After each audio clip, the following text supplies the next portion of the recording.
Bonjour à tous et bienvenue à Rio de Janeiro, à Recreio dos Bandeirantes plus particulièrement. Nous sommes à environ 30 km à l'ouest de Rio de Janeiro, en bordure de la nature sauvage de Grumari qui commence juste après moi. C'est un parc, une réserve naturelle. Et j'avoue que Rio de Janeiro et sa politique, on va dire, environnementale a été plutôt une réussite parce que si on regarde bien, Rio, c'est un écrin de verdure avec une ville au milieu et franchement, c'est un des plus beaux endroits que j'ai vu lors de mes voyages. Alors aujourd'hui, je vais me présenter peut-être un petit peu. Je suis Sébastien Lièvre, je suis naturopathe depuis un peu plus de 20 ans maintenant. Je pratique le taoïsme sans savoir que je pratiquais le taoïsme, mais c'est pas grave, depuis au moins 30 ans. Et c'est pour ça que ma vision sera toujours une vision yin-yang, de ces deux pièces, de cette pièce, pardon, et de ces deux faces qui jouent en permanence. Et donc je suis lama bouddhiste aussi au temple de Recreio dos Bandeirantes à Gente da Praia, et qui est un temple-école où nous essayons de partager nos connaissances, partager nos clés, partager le pass éventuellement qui n'est pas sanitaire, mais qui est le pass de l'éveil avec vous à chaque intervention que l'on peut avoir. Même si nous ne sommes pas en présence, nous essayons quand même de passer l'information. On le fait ici avec les personnes qu'on croise tous les jours, et puis on le fait avec vous aussi à distance. Pourquoi pas, ça fait partie du jeu. Donc aujourd'hui, je vais me concentrer sur la fatigue. Alors, avant de commencer de parler de la fatigue, je reviens un petit peu sur la vidéo que je vous ai faite sur le labyrinthe et les clés du labyrinthe. En fait, j'ai mis les clés du labyrinthe parce que il y a plein de labyrinthes et il y a une clé pour chaque labyrinthe. Et puis ce qu'il faut savoir, c'est qu'il y a aussi un pass pour tous les labyrinthes. Et j'aurais presque pu appeler cette vidéo le pass des labyrinthes. Mais voilà, j'ai préféré l'appeler les clés, parce que généralement, on se balade tous avec des gros trousseaux de clés, et ce qui nous manque, c'est le pass pour tout ça. Donc en fait, cette vidéo elle était vraiment à propos du pass, et je vous ai un peu guidé dans toutes les clés, mais c'était vraiment pas le but. Le but, vraiment, c'était d'essayer de vous approcher de ce pass qui permet d'ouvrir toutes les portes et toutes les spécialisations que l'on peut avoir en fonction des traditions, en fonction des techniques que l'on a. Et je parle plus d'un pass. Voilà. On revient au sujet d'aujourd'hui. Donc aujourd'hui, c'est vraiment essayer de comprendre pourquoi la fatigue peut être aussi bien une ouverture et une fermeture. Donc c'est toujours la même chose. On est toujours avec cette pièce, le côté pile, le côté face, le côté yin, le côté yang. C'est le purgatoire, la fatigue. Et puis, ça peut être aussi le paradis. Alors bien sûr, c'est pas le paradis dans l'instant, c'est souvent le purgatoire dans l'instant. Mais croyez-moi, derrière le purgatoire se cache aussi le paradis. J'ai écrit dans un de mes livres qui s'appelle Le bocal et les cacahuètes, j'ai écrit pas mal sur la fatigue. Je vous invite à soit le télécharger en ligne en PDF, puisque je l'ai mis gratuitement en PDF, ou alors vous pouvez aussi l'acheter pour ceux qui aiment le papier, en version papier sur Amazon. Et voilà, j'ai développé un petit peu cette histoire de fatigue et je vais le reprendre aujourd'hui avec vous. J'avais prévu de faire ma vidéo sur le jeûne en portugais que j'ai fait hier, mais j'étais pas très content de ce que j'avais fait.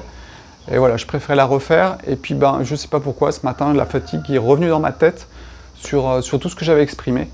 Et je me suis dit, voilà, spontanéité, allons-y. Et on repart sur la fatigue aujourd'hui. Ce que l'on doit bien comprendre, c'est que... Alors, vous allez voir, j'ai pas le tableau aujourd'hui, parce que tout est en portugais dessus sur le jaune. J'ai pas voulu tout effacer et je vais vous mettre un tableau virtuel qui est en fait ma feuille qui me permet d'avancer dans tout ce que je vais vous dire. Donc, si l'on observe un petit peu le monde, et là je vous invite à regarder la vidéo que j'ai faite sur l'hypnose du monde et comment aussi ce monde est dans un extrême mouvement. Une énergie du yang qui s'exprime, qui est vraiment très très forte. Donc vous avez deux vidéos, celle sur l'hypnose et puis celle qui reprend un petit peu le chaos du monde qui nous entoure. Et tout simplement avec cette histoire d'énergie yang très forte qui nous oblige à des dépenses d'énergie colossales en ce moment et qui crée vraiment un monde où la fatigue devient très très présente. Encore une fois, la pièce, les deux faces. Extrême activité implique extrême repos, c'est-à-dire qu'en fait la fatigue est présente là où l'activité, la suractivité est présente. Les deux vont ensemble. Et si l'on regarde bien, nous sommes dans un excès de travail et d'activité. Tout est fait pour remplir le temps en permanence. Remplir, remplir, remplir, faire, encore faire. Donc ça, c'est cet excès d'activité. Il va créer une fatigue. Et puis, cet excès d'activité crée la fatigue par le stress. Parce que un paysan, il peut être dans un excès d'activité, mais il n'est pas stressé. Or, aujourd'hui, vu que l'ego est complètement replié sur lui-même, eh bien, en fait, il entre en stress par rapport, je dirais, à ce qu'il doit à la société, ce qu'il doit à sa famille, ce qu'il se doit à lui-même. Et donc, tout cela va entraîner un grand stress qui, bien sûr, va entraîner la fatigue. C'est un excès aussi de mouvement rapide. Regardez, on n'est jamais allé aussi vite.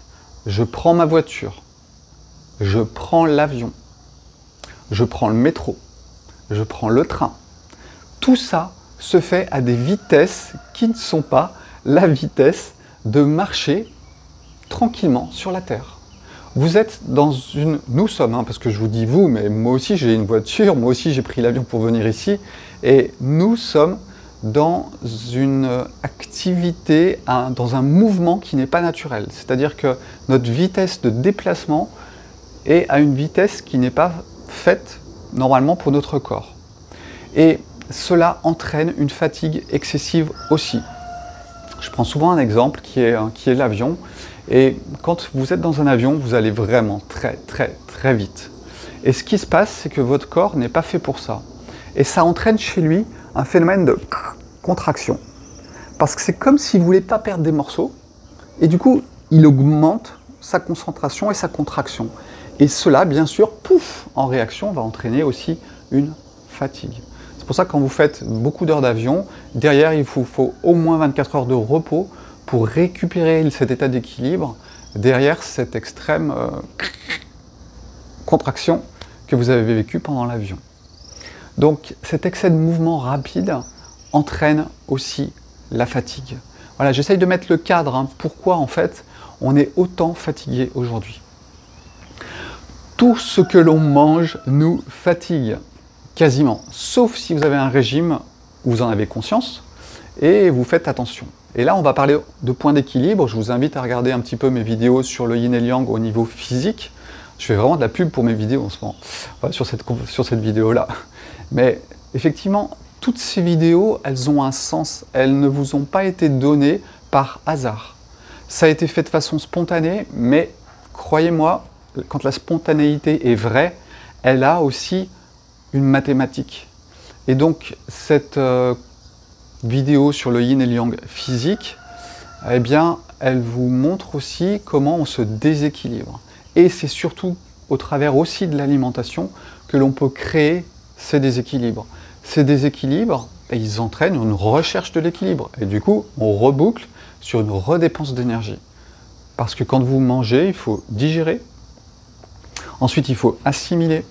Et ensuite, il faut éliminer tout ce qu'on mange en trop. Et on mange tous trop. Généralement. D'où l'importance du jeûne, pardon, pour récupérer le coup. Donc voilà, votre alimentation, elle a un impact aussi sur votre corps et sur votre fatigue. Les excès de chimie. Alors, dans tout ce que vous mangez, il y a des excès de chimie. Maintenant, dans tout ce qu'on respire, il y a des excès de chimie. Hein. Quand on parle des meubles Ikea, pardon pour Ikea, des cols, de tout ce qui traîne partout dans l'atmosphère, eh bien ça c'est la chimie, et ça entraîne aussi une grande fatigue au niveau du corps, puisqu'en fait, il faut qu'il lutte et qu'il expulse tout ça. Ça lui demande encore de l'énergie. Un excès d'ondes. On n'a jamais autant pris d'ondes dans la figure, dans le sens où, entre les projets Bluebeam, les manipulations de la... Comme Pascal l'explique, mince, j'ai perdu le mot, psychotronie, voilà, les ondes de mon téléphone, les ondes de ma télé, les ondes du Wi-Fi, les ondes du Bluetooth. J'arrête. Donc les ondes passent notre temps à nous fatiguer. Nous sommes dans des déséquilibres d'extrême yang qui épuisent notre corps et qui font que, ben oui, effectivement, la fatigue nous envahit. Voilà, j'ai posé le cadre, la fatigue. Et nous sommes dans un monde de fatigue. Alors les solutions, c'est de reprendre toute la liste et puis de remettre de l'équilibre dans tout ça. Donc ça, c'est le côté physique des choses. Mais pourquoi est-ce que j'ai intitulé cette vidéo « La fatigue, paradis ou purgatoire ?» Eh bien, tout simplement parce que grâce à la fatigue, vous pouvez aussi entrer dans la connaissance. La connaissance du monde qui vous entoure, c'est ce que je viens de faire exactement. Le monde qui m'entoure, c'est ça, et ça, et ça, et ça. En prenant toujours les deux faces de chaque chose. En comprenant que la fatigue, elle est due à l'excès. Et cette connaissance, elle peut aller aussi sur la connaissance de vous-même. Quand vous commencez à apprendre qui vous êtes, vous connaissez aussi à apprendre le monde. Si vous apprenez le monde, vous connaissez aussi vous-même. Toujours la pièce, le monde et moi. Alors bien sûr, ça va être une connaissance de moi, si j'observe un petit peu ce que la fatigue va déclencher en moi. Donc attention toujours à ce piège. Entrez toujours dans cette spontanéité et tendez vers quelque chose. Ne cherchez pas quelque chose à tout prix. Si vous cherchez quelque chose à tout prix, c'est votre ego qui cherche, et là, pouf, le piège est fermé, clac.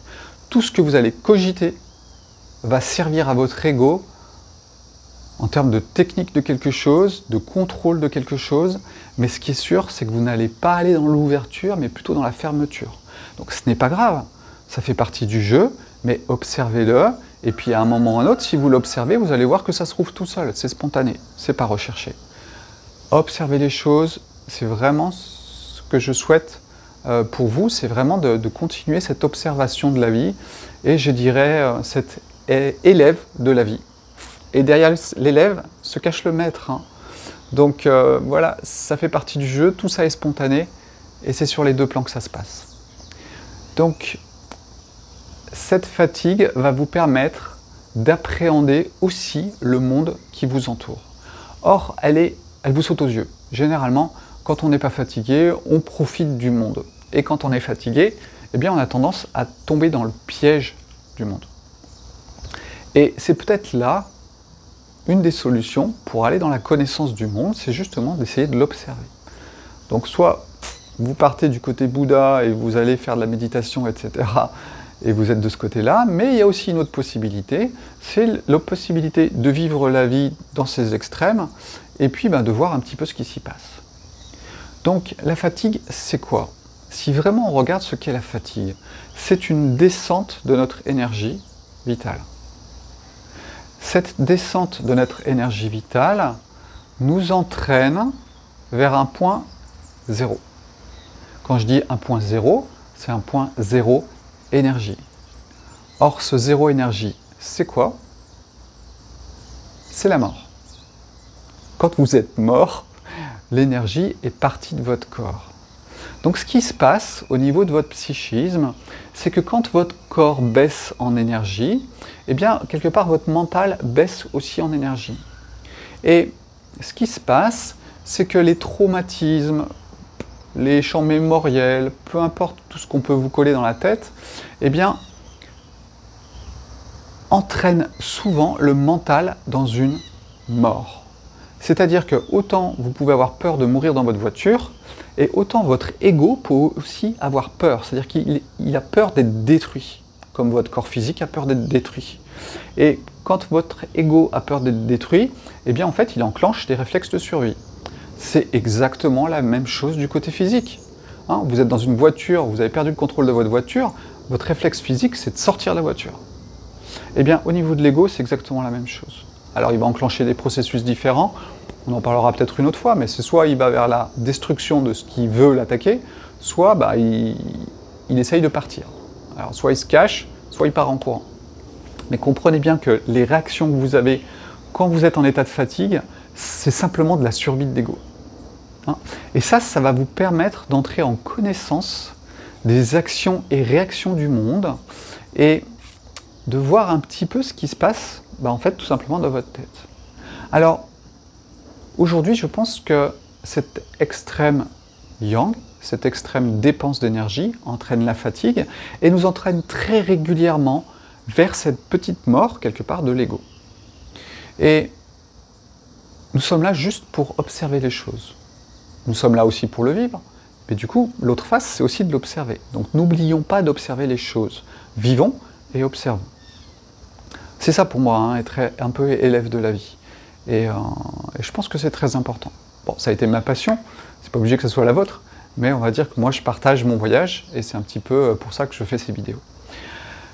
Donc voilà, cette descente vers le point zéro, c'est vraiment la fatigue, et elle entraîne la connaissance. C'est pour ça que je vous dis qu'elle peut entraîner vers le paradis, dans le sens où cette connaissance toujours ouvre quelque chose. Hein, c'est ce qu'on appelle la gnose, c'est la connaissance des mécanismes de la vie, et quelque part, voilà, ça entraîne quelque chose. Essayons de le faire le plus spontanément possible, et que l'ego s'en mêle au minimum possible. Alors, ce qui est très intéressant, c'est que cette fatigue, en ce moment, est énormément récupérée. Alors, elle est récupérée par nos bourreaux. Ça, c'est la face, allez, pile. Hein, nos bourreaux, ce qu'ils veulent, c'est nous entraîner dans la fatigue, puisqu'en fait, cette fatigue continue éventuellement d'enfermer la personne. Et du coup, elle est manipulable à souhait. Hein. Je vous invite à regarder la vidéo sur cette notion de rêve, dans le rêve, mais c'est vraiment ça. Plus on vous met dans le rêve de la vie, mais à l'intérieur d'un autre rêve, plus vous êtes enfermé. Et la fatigue vous entraîne à ça. Donc nos bourreaux, ce qu'ils veulent, c'est qu'on soit fatigué. Voilà, ça c'est clair. Et puis d'un autre côté, vous avez les sauveurs. Alors les sauveurs, ce qu'ils veulent, c'est que vous ne soyez pas fatigué.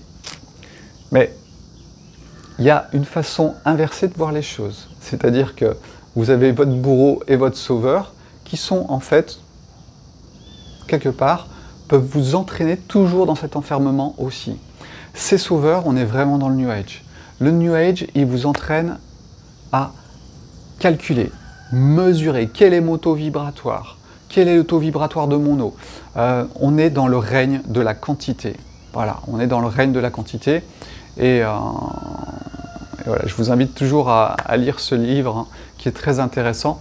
Et je vais vous mettre une petite incrustation parce que ça a été très bien écrit. Le règne de la quantité face au règne de la qualité. Et nous sommes dans ce règne de la quantité, dans le New Age, avec le fait de mesurer ces taux vibratoires, d'augmenter notre taux vibratoire, donc remonter notre énergie, parce qu'on a tellement peur de descendre en énergie en ce moment, que du coup on a créé les faux prophètes qui vont tout faire pour vous faire monter en énergie. Donc du coup, méfiez-vous de ce genre de choses, parce que quelque part, on est encore en train d'être dans l'ego, on n'est vraiment pas dans la spontanéité de vivre ce que l'on est en train de vivre, c'est-à-dire la fatigue. Et laissons la fatigue arriver, et voyons un petit peu ce qui s'y passe. Parce que aller dormir sur des menhirs ou sous des dolmens, franchement, je pense que ça va peut-être remonter votre taux vibratoire, mais ça va sacrément casser des choses, à mon avis aussi. Voilà, on est fait pour se promener dans la nature, et méfions-nous des lieux un peu forts vibratoirement parlant. Encore faut-il qu'ils soient ce qu'ils étaient, et ça, c'est même pas sûr. Donc voilà, bien sûr que manger vivant, c'est important, ça monte votre taux vibratoire, ok, pourquoi pas, mais manger vivant dans un lieu où il fait froid, mais vous allez mourir de froid. Et c'est là qu'il faut comprendre que vous avez des faux sauveurs qui se focalisent sur quelque chose. On est encore dans le labyrinthe avec une clé qui est la clé du taux vibratoire. Voilà. Et là, on tourne en boucle dans notre labyrinthe du sauveur qui veut monter le taux vibratoire. Méfiez-vous de tout ça. Si notre taux vibratoire doit monter, ben, laissez la nature faire, c'est très bien comme ça. On est dans des cycles, on est dans des rythmes, laissez-les se faire tout seul et vivez votre vie et ne cherchez pas à faire mieux que Dieu, ce qu'il nous invite à faire. Voilà.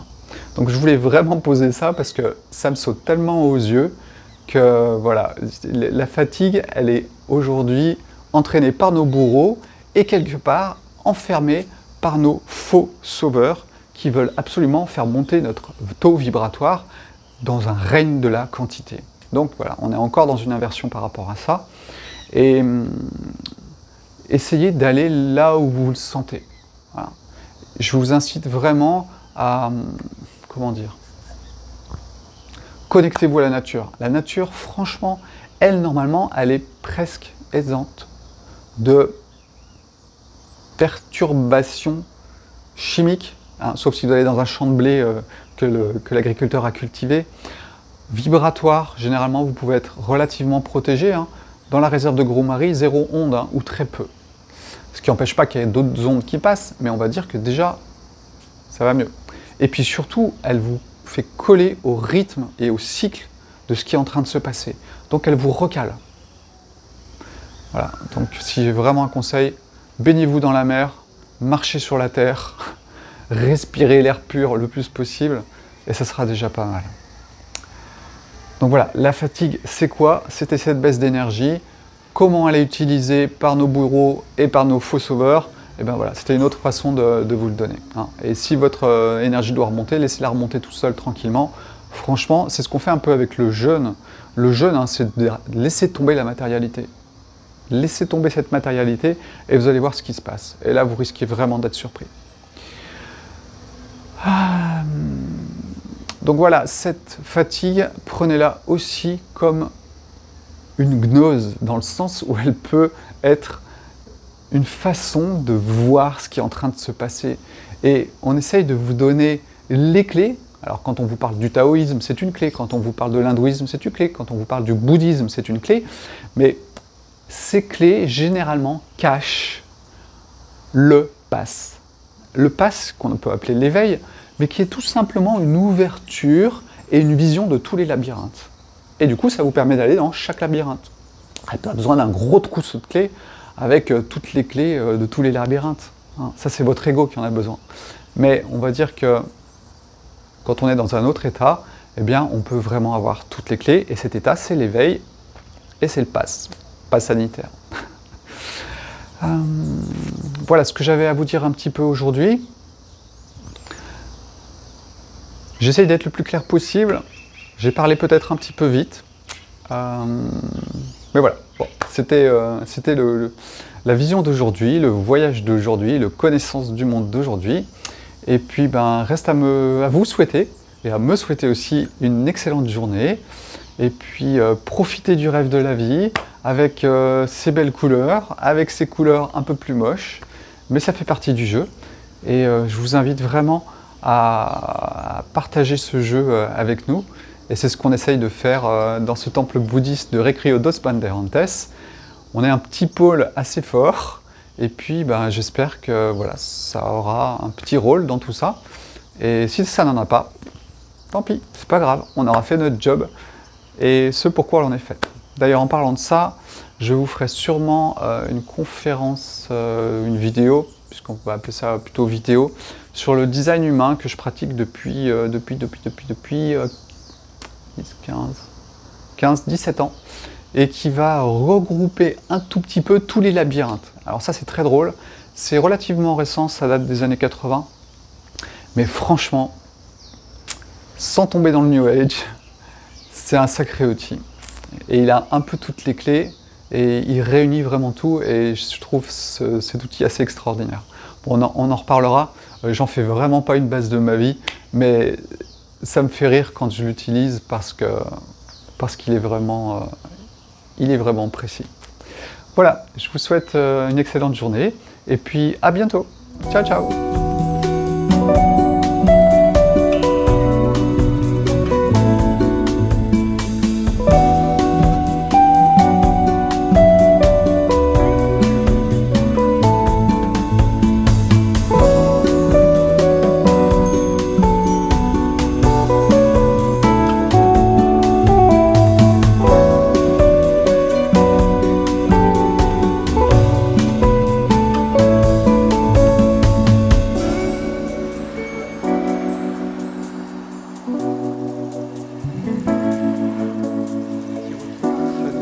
jamais.